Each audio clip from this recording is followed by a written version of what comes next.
abiotic factor. The most important abiotic factor of the environment are temperature, water, light and soil. ये बातें लिखे हैं यहाँ. abiotic factor, abiotic factor में the factor pathogen, parasite, predators, competitors. ये भी लिखा आपने. इसके बाद टेम्परेचर में the physiological function and geographical distribution of organism. Temperature affect the kinetics of enzyme. Whatever you have written already. BMR, basal metabolic rate, another physiological action in the eurythermal. The organism which can tolerate wide range of temperature are called as eurythermal, and the stenothermal, the many organisms which can tolerate narrow range of temperature are called as stenothermal organism. Cold-blooded, they cannot tolerate wide range of temperature. Amphibious, like frog, lizard, reptiles, they are hiding themselves in summer and winter both. And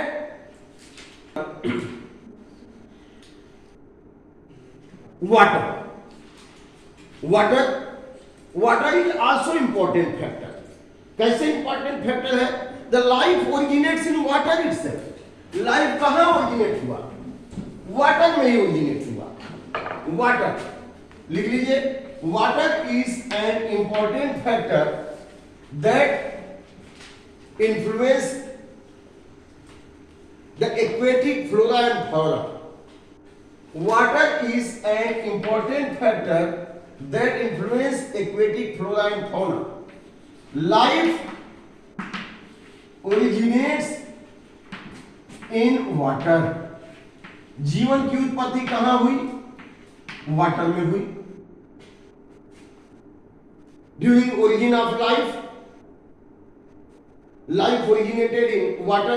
Concentration of dissolved minerals in water. Concentration of dissolved mineral in water influence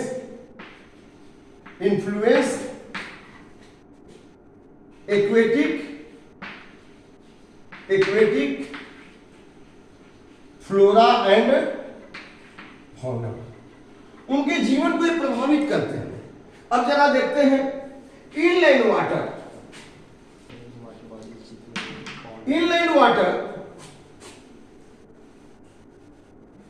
inland water is the water of pond, river and lakes. Pond, river and lakes का water जो है inland water है. Contain salt concentration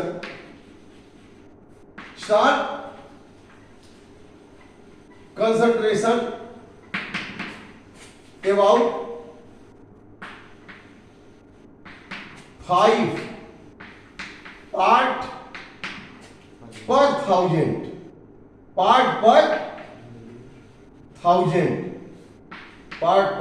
Million नहीं, thousand. But in seawater it increases. लिखा है? Yes sir. हाँ, increases about 25 to 30 parts per thousand. In saline lagoons, जो बहुत ज्यादा सैलाइन है, इन सैलाइन लेगून्स जैसे स्विट्जरलैंड डेल्टा इस तरह के increases up to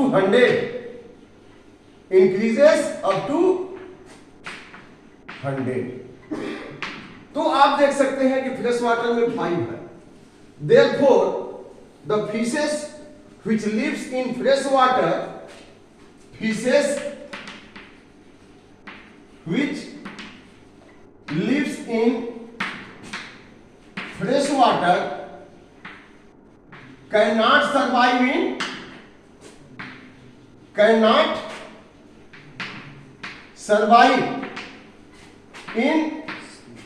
marine water. क्यों नहीं सर्वाइव करेंगे भाई? पानी तो है ही है, वहां भी है. क्यों नहीं सर्वाइव करेंगे? फ्रेश वाटर फिश है यहाँ, लेबियो रोहिता, उसको डाल दीजिए ले जाके समुद्र में और बढ़िया उसको तैरने के लिए जगह मिलेगी. यहाँ तो छोटा जगह था तालाब में, समुद्र में डाल दिया, क्या प्रॉब्लम आएगी? यस, ये फ्रेश वाटर फिश है और ऐसी जगह पे रह रही है जहां पर क्या है, बाहर में हाइपोटोनिक कंडीशन है और अंदर क्या है, हाइपरटोनिक है। लेकिन समुद्र में इसको डाल देंगे तो वहां पे क्या हो जाएगा, वहां पे बाहर क्या है, हाइपरटोनिक हो गया, बाहर क्या है, हाइपरटोनिक हो गया। और इसके अंदर, क्योंकि समुद्र का पानी सी वाटर क्या है, सी वाटर गाढ़ा है, साल्ट उसमें ज्यादा है और इसका बॉडी का कंसंट्रेशन क्या हो गया, हाइपोटोनिक। अब क्या प्रॉब्लम आ जाएगी इसको, फ्रेश वाटर फिश को आपने समुद्र में डाल दिया, ये फ्रेश वाटर पूछा जाएगा, ये fresh water fish is shifted into sea water. What will happen in its physiology? Physiological ecology समझ में आएगी। फ्रेश वाटर फिश है, यहाँ पे वाटर हाइपोटोनिक है, हल्का है, और यहाँ पे इसके अंदर का फ्लूइड कंसंट्रेटेड है, यहाँ पे पानी अंदर जा रहा था और ये क्या कर रहे थे, डाइल्यूट यूरिन तैयार रहे थे। क्या कर रहे थे, dilute urine, it is heating dilute urine, है ना, इंडोऑस्मोसिस हो रहा था। लेकिन यहां अब क्या होगा, इक्विऑस्मोसिस होगा, डिहाइड्रेशन हो जाएगा, इनके शरीर में पानी नहीं बचेगा, यूरिन तैयार तो बात ही छोड़ दीजिए। तो यहां क्या हो गया, डिहाइड्रेशन, एंड डिहाइड्रेशन की वजह से can it survive, it can not survive. So लिख लीजिए कि when fresh water fish is shifted into freshwater fish is shifted into marine water, then it cannot survive because it will face the danger of dehydration. It will face the danger of dehydration.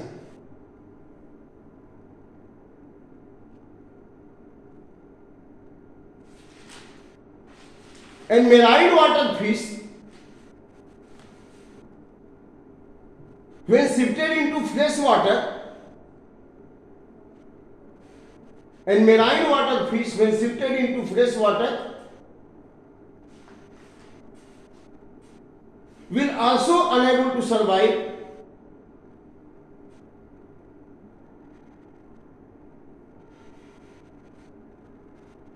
because more water enters into its body due to इंडोऑस्मोसिस। उसका body fluid concentration ज्यादा, तो वहां उसको खतरा हो जाएगा, ठीक है ना। तो इनका हैबिटेट, अब यहां पर ये देखना है कि some animal are able to tolerate wide range of salinity और some are able to tolerate only narrow range of salinity। तो कौन सा fish wide range of salinity को टॉलरेट करता है, तालाब की मछली या समुद्र की मछली? समुद्र की मछली, वहां ज्यादा साल्ट कंसंट्रेशन है, वो टॉलरेट कर सकता है, तो उसको क्या कहेंगे, यूरी हैलाइन। तो लिख लीजिए Yuri haline, Yuri haline.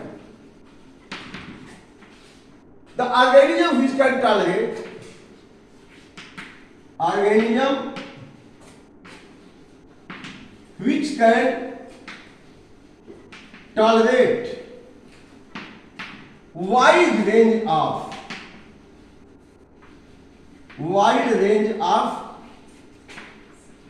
salinity, wide range of salinity called as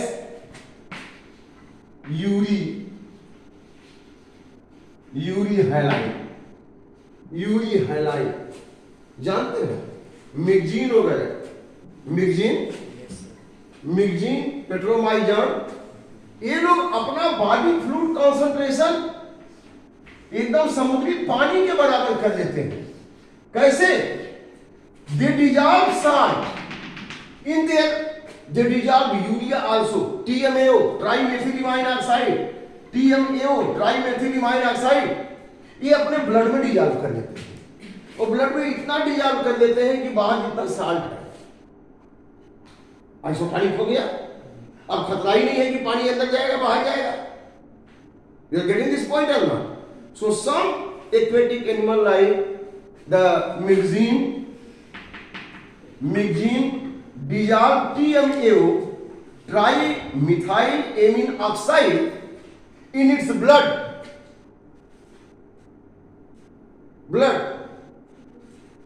dissolve trimethylamine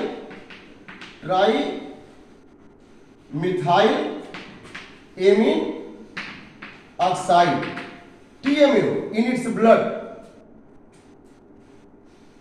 to increase the concentration of body fluid, to increase the concentration of body fluid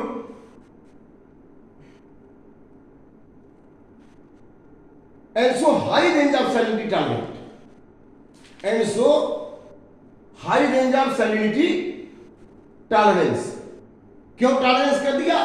क्योंकि बॉडी फ्लूइड का concentration उसी के level का होने लगा। अब वहां danger नहीं रहेगा डिहाइड्रेशन का, है कि नहीं? भाई आइसोटोनिक हो जाएगा, जितना उधर गढ़ा इतना इधर गढ़ा, प्रॉब्लम नहीं होएगी। लेकिन उसके लिए क्या करना पड़ा? TMAO डिजॉल्व करना पड़ा। तो इसका भी हार्मफुल इफेक्ट तो रहेगा फिजियोलॉजी को उसके। तो इस तरह से बहुत सारे ऐसे हैं जो अपने अंदर में कुछ न कुछ परिवर्तन ला करके वो वहां पे मेंटेन करते हैं। मैंने बताया था पिछले वाले लेक्चर में कि जो मेराइन फिश है वो कैसे टॉलरेट है। दे आर ड्रिंकिंग वाटर, लिख लीजिए। The marine fish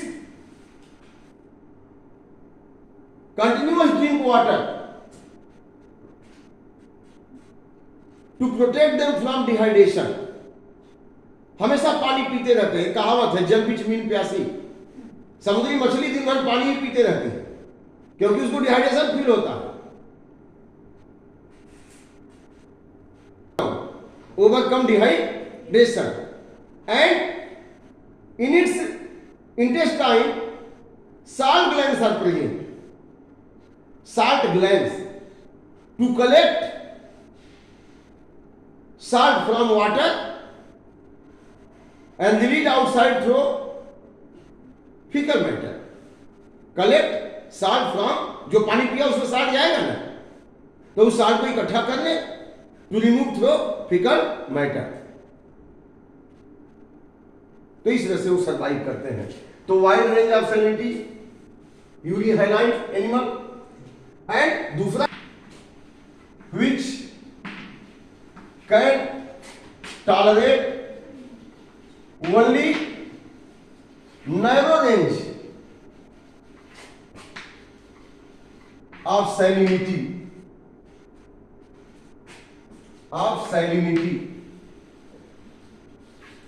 are called as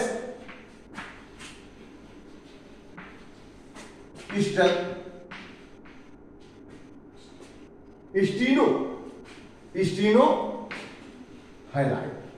क्या कहेंगे? Water, fresh water animal, for example fresh water animals.